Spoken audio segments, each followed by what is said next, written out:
Christian Europe fought a ferocious battle against Riba. Yeah, Christian Europe against Riba. In fact, one of the best books on Riba ever written was written by a British sheikh. What was his name? Shakespeare, correct. William Shakespeare. Which book? Which book? Merchant of Venice. Merchant of Venice. I will not have the time in this lecture, otherwise you'll have to give me 3 hours, to explain to you the brilliance of William Shakespeare in Merchant of Venice. But you'll get it, that analysis is there in my big book on Riba. In Merchant of Venice, you'll see Christian Europe in its attempt to ensure the prohibition of riba. There is another book, not as famous as William Shakespeare's, but this one is also a classic.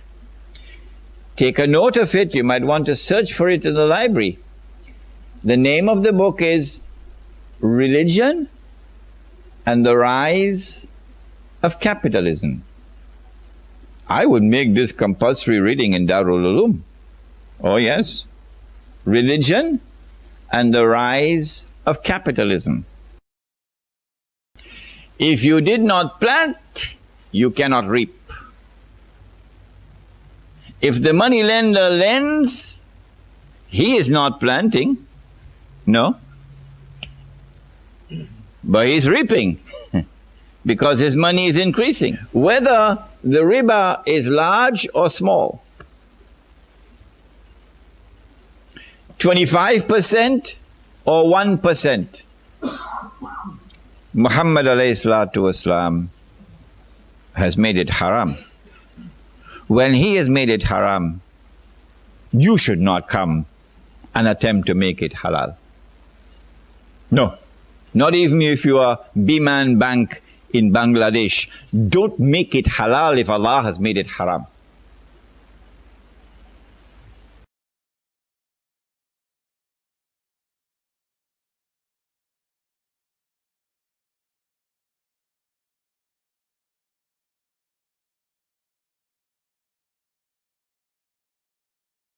When we enter into business transactions, then we embrace RISK, risk. We can now suffer a loss, or we can be blessed with a profit. What is there in business that is not there in riba? The answer is that it is in the essence of a business transaction that you must admit of the possibility of either a profit or a loss. If that is not there, it ain't business. And so risk-free investments, that ain't business. The money lender is immunized from loss. He can only make a profit. He cannot suffer loss. In consequence of which, riba does not qualify as business. Because the money lender is now immunized from loss. The implication would be that in an economy based on riba, wealth will no longer circulate through the economy.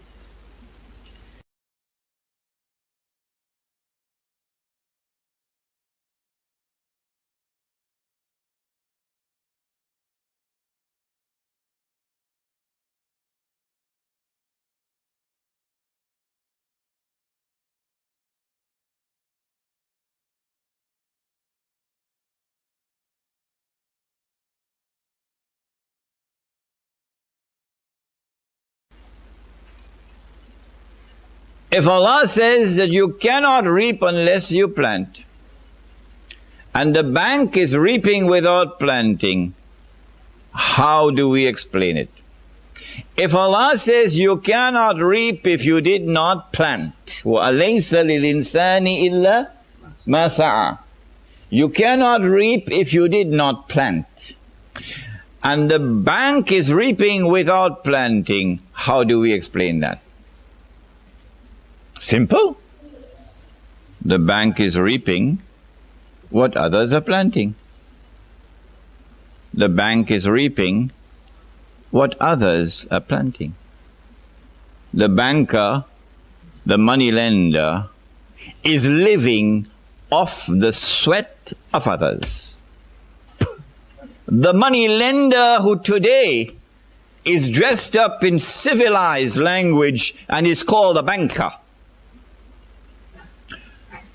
Allah subhanahu wa ta'ala responds to this riba. وَمَا آتَيْتُم مِّن زَكَاةٍ. So he begins to teach the subject of the prohibition of riba through a contrast between riba and charity. Between riba and charity. He disapproves of riba, but he approves of charity. And so we are now forced to think, what is there in the contrast between riba and charity which helps us to understand what is riba? What is there in the contrast between riba and charity? The answer is that in a perfect act of charity, not the kind of stuff that France gives to Indonesia. No. In a perfect act of charity, not aid as imperialism. No. In a perfect act of charity, you give and you take nothing in return. That's charity.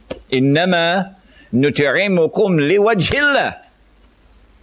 إِنَّمَا نُطْعِمُكُمْ لِوَجْهِ اللَّهِ لَا نُرِيدُ مِنْكُمْ جَزَاءً وَلَا شُكُورًا. When we feed you, when we give you, we do it for Allah's sake. We do not seek from you anything in return. We do not even demand that you should show gratitude. This is charity. A perfect act of riba is exactly the opposite. In a perfect act of charity, you give and you take nothing in return. In a perfect act of riba, you take and you give nothing in return.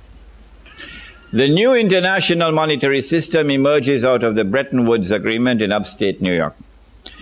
Every Darul Uloom should make it obligatory for the student to study the Bretton Woods Accord.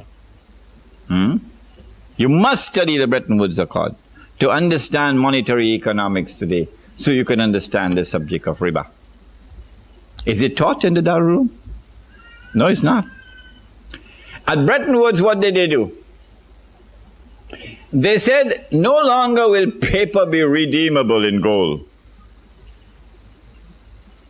Only one paper will be chosen to be redeemable in gold. All the rest will not. The one paper which was chosen was the US dollar. So the US dollar would be redeemable in gold, but not sterling pound, and not Pakistani rupee, and not Indonesian rupiah, not Australian dollar. No, only one. So this is a major blow to the integrity of money.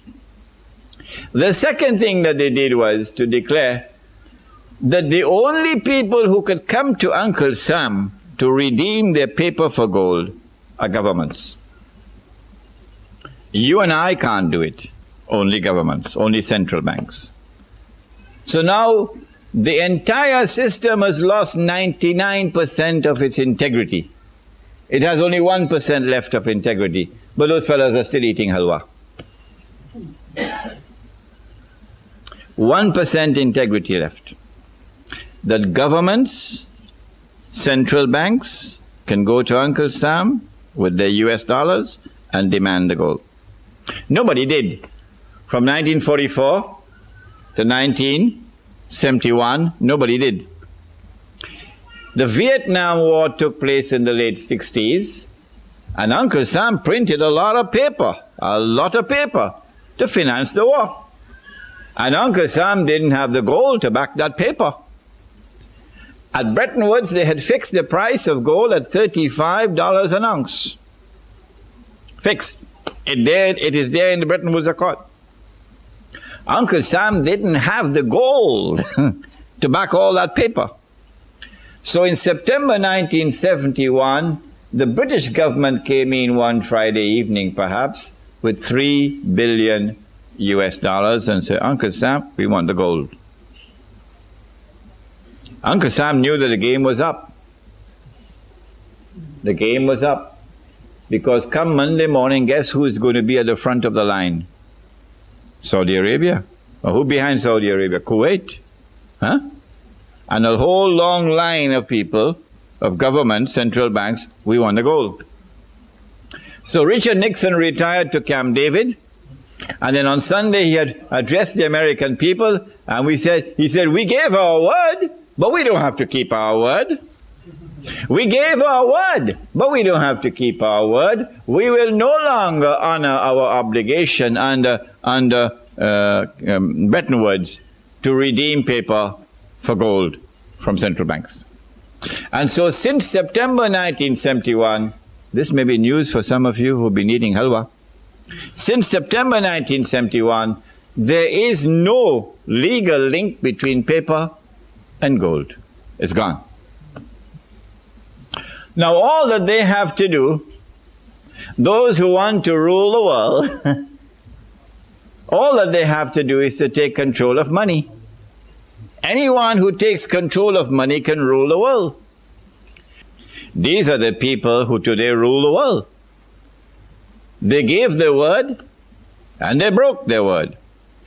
Uncle Sam changed the price of gold from $20 an ounce of gold to $35 an ounce of gold. Huh? The American people woke up that morning and said, our own government ripped us off. Yes, it was your own government that ripped you off. And then Uncle Sam made it known, you better come back and buy your gold quick before I change the price again. So the American people had to go and buy back their gold from Uncle Sam at $35 an ounce. And in the process, Uncle Sam ripped off the American people of almost half of their wealth.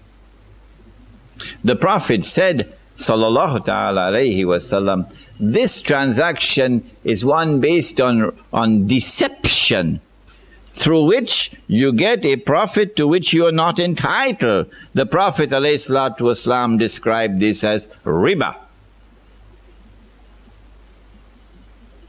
Why did this happen?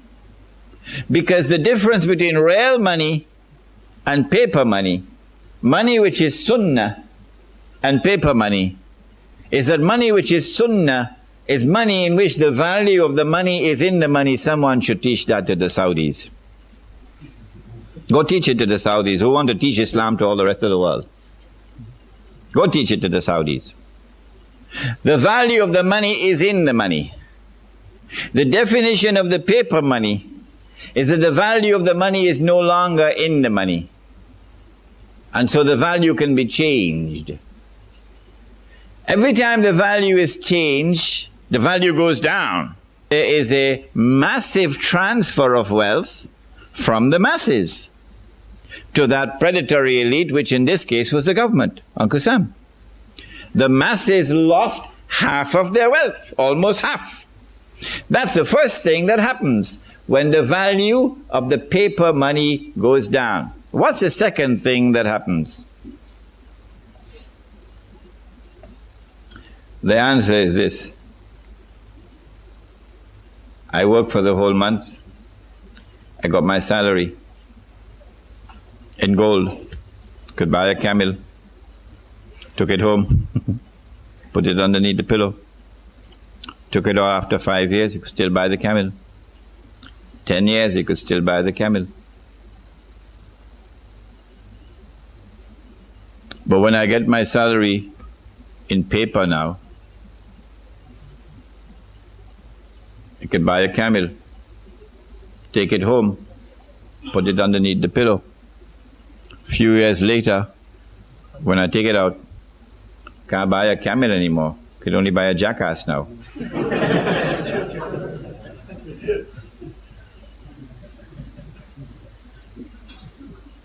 So now I'm beginning to feel like a jackass because someone has ripped me off. Where did my money go? If you could answer that question, where did your money go? Who took your money? And how did they take your money? You would understand the game that they're playing. We used to have men like that.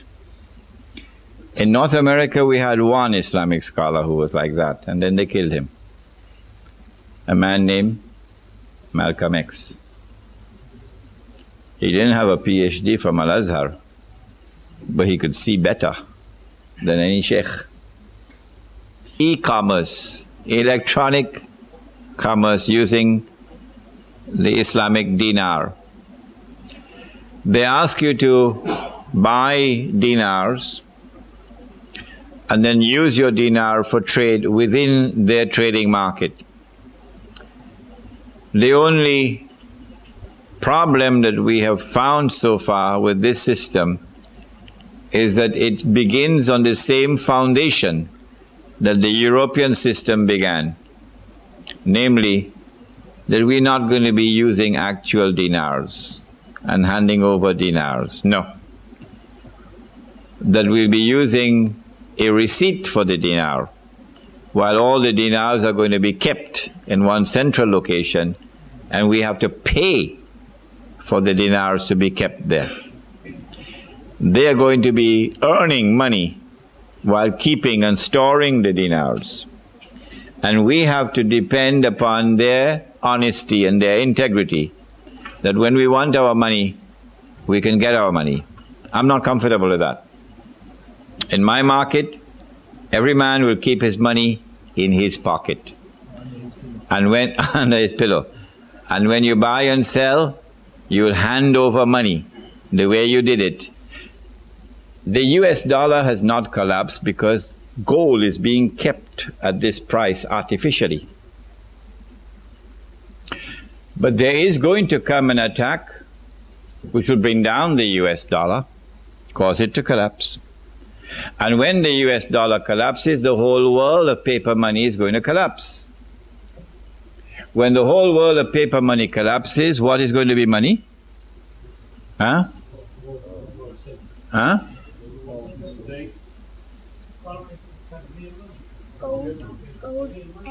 Gold, silver. What will be money when the paper collapses? Plastic. Correct. Plastic standing for electronic money. Okay? Plastic standing for electronic money. Who is used plastic? Not governments. Not governments. Banks issue plastic. Visa, MasterCard. Banks issue plastic. So governments will no longer have the chance to make money out of paper. That's gone. Banks now control money, officially. False money cannot compete with real money. Yes. Columns of gold and silver out of the earth. The earth will speak. And everything which is today concealed by those who have PhDs in deception will then be revealed on that day. And we will know who attacked America on September the 11th and blamed it on the Muslims and blamed it on the Arabs. The introduction of real money drives away false money. So that entire international monetary system of electronic money collapses when the real money comes. The hadith is there in Sahih Bukhari that Isa alayhi salam will be sharing wealth, and no one will accept zakat. The hadith is there that Imam al-Mahdi will be sharing wealth, giving away wealth. What? US dollars? Huh? Or Australian dollars? No, not this paper for the jackasses. Real money. Gold and silver. Gold and silver. Do you know what is the state of Indonesia today while we eating halwa? Do you know what happened 3 years ago in Indonesia to the Indonesian rupiah? The IMF had just issued a clean bill of health to Indonesia. An economy which is strong, healthy. Indonesia is a major oil producing country. Indonesia has land which is very fertile. Indonesia has a big population, energetic population. Indonesia has an abundance of mineral resources. There's no reason why Indonesia should be poor.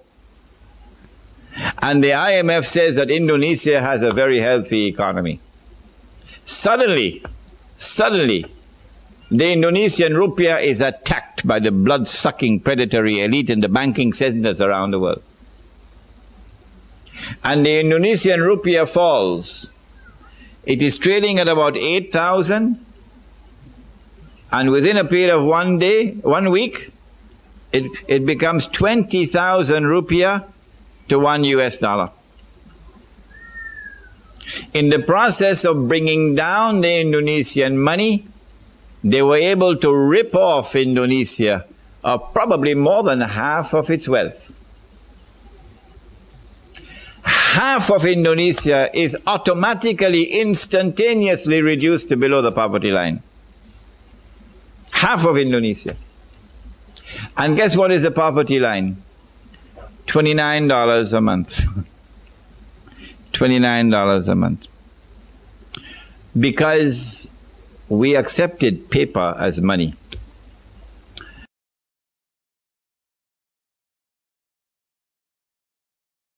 Today's stock market is that the value of a company, and therefore the value of its shares, is subject to speculative attacks. There's something called the grapevine, and news travels through the grapevine. And the reason why we make all these contributions to this political party and that political party, and this fellow running for mayor and this fellow running for municipal councillor, is because we are making investments to get news, information. Information means money in the market. We want access to information. This is called insider trading. The insider trading is what really is reaping all the profits in the stock market. And the rest are only donkeys. They're just donkeys in the market. The rest are there to make the stock market look civilized, look respectable, while the insiders are ripping off the market. Speculative transaction is a transaction in which you buy, anticipating that the price would rise. When it rises, you then sell, and you make a killing. Or you sell anticipating that the price would fall, and when it falls, you buy back, and you make a killing. If your analysis is based on valid economic criteria, valid economic criteria, then there is no hurma in buying, because I believe property prices are going to rise, or there's going to be a greater demand for this or so on, and that's a legitimate profit. But when you're purely speculating, it now becomes a cousin of gambling, and that unfortunately is the stock market today and the currency market today. It is a big Las Vegas all around the world. Okay, I'm sorry this answer had to take so long. They fix the price themselves, the US government. They fix the price at $35. In fact, if we want to be more specific with the answer, I'll have to tell you that the US government has no control over the money. It is something called the Federal Reserve. They're the ones who fix the price. Huh? They fix the price of gold at 35. But then, between 1944, when Bretton Woods was concluded, to 1973, the price moved from 35 to 40. Guess what happened in 1973? The war. The Ramadan War, also known as Yom Kippur War. And then King Faisal, rahimahullah, imposed the oil boycott. That was before some of you were born, eh? Oil boycott on the United States. When Uncle Sam was slapped with his oil boycott, guess what happened to the US dollar? It collapsed by 400%. It was 40 and it became 160, which is a very plain and clear indication of the vulnerability of the US dollar. The second instance was in January 1980, after the Iranian Revolution. In fact, we know the exact date. It was the 15th of January 1980, when the market was afraid that the Iranian Revolution might be exported into the Gulf. And the US dollar fell to 850 US dollars to 1 ounce of gold, indicating the vulnerability of the US dollar. There are Christians in the world today who are struggling against the oppressor and struggling to liberate the oppressed. Those Christians are setting a magnificent example of people who live for Allah. Where is the Ummah of Muhammad alayhi salatu? There are Jews in the world today with incredible courage standing up to Israel and standing up to its oppression. With incredible courage. So long as money had intrinsic value, we never had inflation. I shouldn't have to repeat that 1,000 times. So long as money had intrinsic value, we never had inflation. Yeah. As soon as they remove real money from the market and replaced it with bogus, fraudulent, and haram money, we now have inflation. Number one, they are creating money out of thin air. That's the first haram. So you're a god now. You can create wealth out of thin air. You take a piece of paper and you print a picture on it and you put a number on it and you assign a fictitious value to it and it becomes money. And because you control power in the world, you are the oppressor. Your money has, what is it called? They call it hard currency. Strange terminology, eh? And when we do the same stupidness, we print the Pakistani rupee and the Bangladeshi taka, and we pack a suitcase filled with Bangladeshi taka, a whole suitcase, and we want to buy just 1 cup of coffee in Manhattan. We can't buy it. Because this has no value. It's not hard currency. You don't have to have a PhD to understand that this is a system of oppression. That's the first part of this stupidity. And we accepted it. We all joined the International Monetary Fund like, excuse my language, like a bunch of jackasses. That's right. All of us join the International Monetary Fund. Wait on Judgment Day, and you'll see. So the petrodollar was born in 1974. The US dollar is no longer backed by gold. Now it is backed by oil. So long as there is a demand for the US dollar, you can keep on printing. And you have to have US dollars if you want to buy oil. And oil is the largest commodity traded in the world market, which will one day function as a mountain of gold.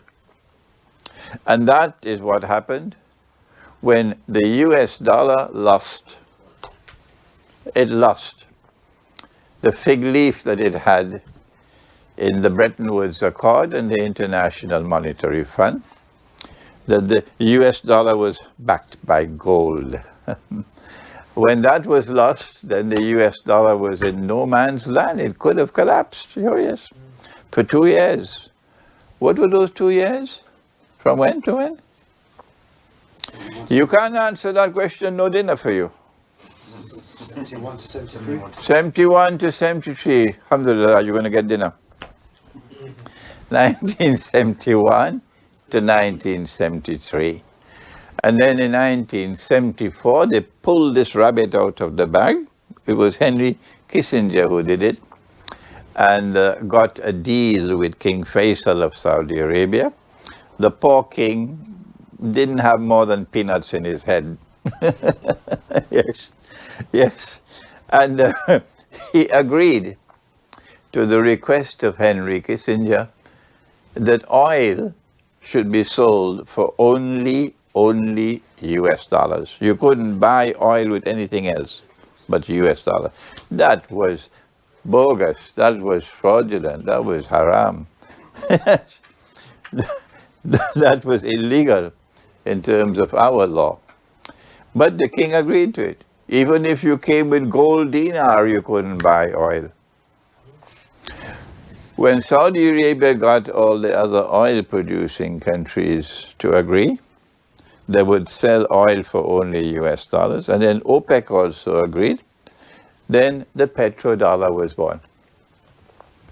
And that's what the US dollar is today. Now, I'm aware that most of you would know already all of this, most of you, because you've been listening to me. But some may not be aware, so please be patient with me, okay? So every government in the world was now forced to ensure that they have a substantial amount of US dollars for the purposes of buying oil. And then the US dollar from oil became also the money of trade, and the money of traveling, and the money of paying for goods from others. You in Malaysia and you want to buy from China, you have to pay in US dollars. So then the US dollar became a petrodollar, and an ocean of oil underneath the river began to function as a mountain of gold. This was what year? 74, 1974. Were you born yet? I was born a few days after 71. 71, okay. Now then, but he went on to say that there's going to be a war. They're going to fight for that mountain of gold. Meaning, there's going to be a threat to the petrodollar monetary system. And that's going to precipitate the war. That threat has come now. This unjust, bogus, fraudulent, exploitative monetary system, which is functioning like a vacuum cleaner that you clean your carpets, and it's sucking the wealth of mankind like a vacuum cleaner. And one part of the world is growing constantly poorer, and the other part is constantly growing richer. It can't continue forever.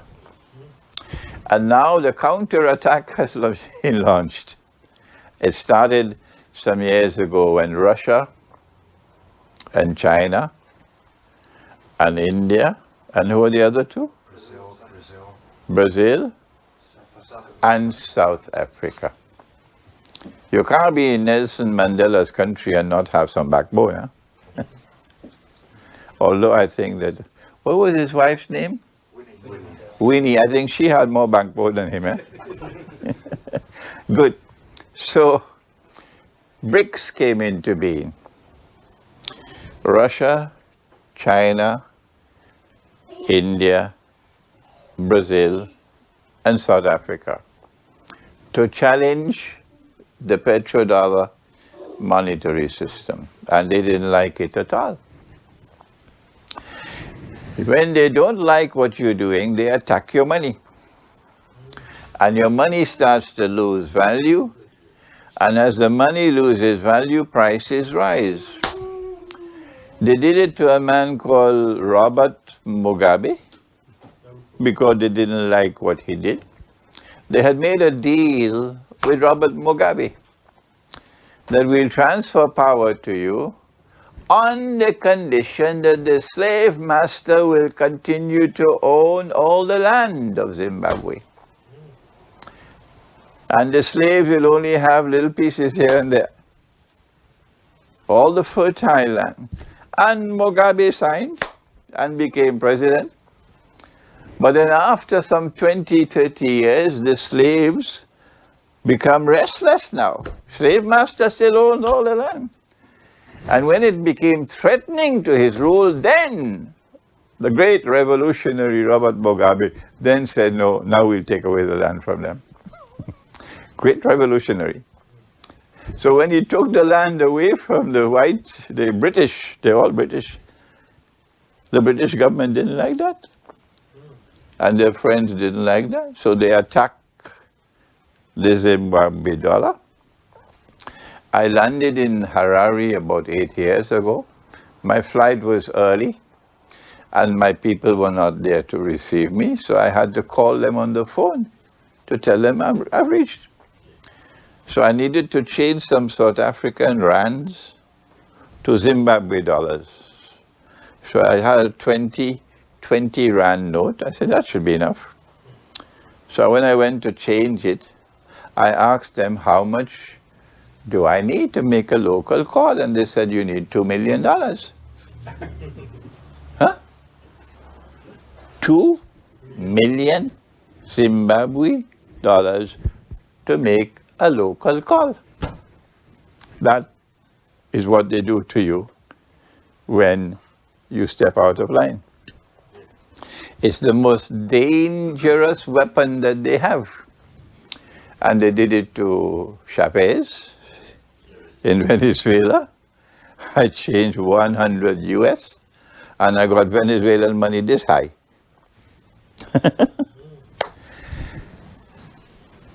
But they can only do that with the banana republics. They can't do that with China. They can't do that with Russia. The weapon of inflation is not going to work when the economy is too big. So they failed to destroy the Russian money. And now the counter-attack is being launched not only by BRICS, but this month, the month of March, what is happening in China? They want to use yuan to the Chinese dollar as well. Right. The Chinese are now saying, we are prepared to pay you in Chinese yuan for oil and anything else we buy. The Chinese cannot say we'll pay you in gold. Why? Cannot be redeemed. Why? Only dollars. Why? Only dollars to be accepted. American dollars. Because the Articles of Agreement of the International Monetary Fund prohibit the use of gold as money. So we know that came from Shaitan, from Satan. See? If you have gold in the market, all the bogus money will be destroyed. You have to keep gold out of the market. So the Chinese cannot pay for oil with gold. So the Chinese say, we will pay for your oil with yuan, Chinese yuan. But when we pay you with the yuan, we are prepared to redeem the yuan for gold. So the Chinese are not breaking the law. Smart. And since now China has overtaken the United States as the biggest market, the biggest importer of oil in the world, you have to be careful. When you say no to the Chinese, you lose your biggest market. And when your name is Mohammed bin Salman, and you don't particularly care that the United States should continue to remain the ruling state in the world. Why? I made a mistake, you know. Some 20 years ago, I said Saudi Arabia and Israel were sisters. It was a mistake. Actually, 20 years ago, they were only cousins. Now they are sisters. So it's because Israel wants to replace the United States with a Pax Judaica to replace Pax Americana. And when Israel becomes the ruling state, then a man will stand up in Jerusalem as the ruler of Israel and declare, what? What will he declare? I am the Messiah. But would he be the son of Mary? No. No. He would be the false Messiah, Dajjal, the false Messiah. So Saudi Arabia, I believe, this month of March, when the Chinese start their offer now to pay in yuan, if Saudi Arabia agrees to that, goodbye to the US dollar. Goodbye to the US dollar. That's the last nail in the coffin.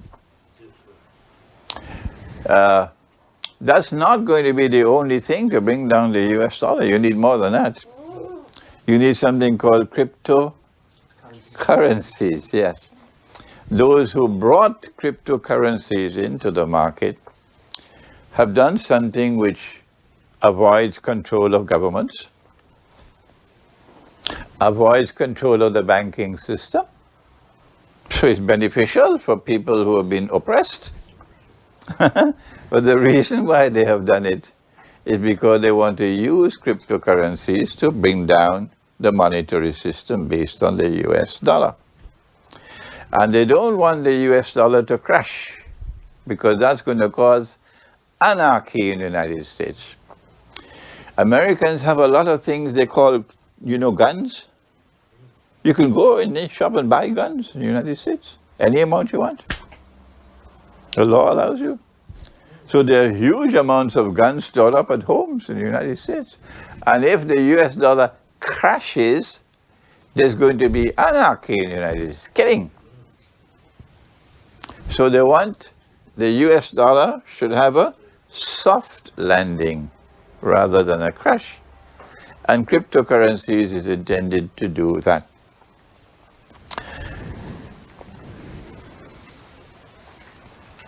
But our prophet said they're going to fight for the mountain of gold. And we are now located at precisely that moment in time. Not 20 years ago, not 50 years ago, at that precise moment in time when the war for the mountain of gold can take place at any time. The events in Ukraine, the events in Korea, somebody was poisoned with some kind of a poison. All of these are diversions.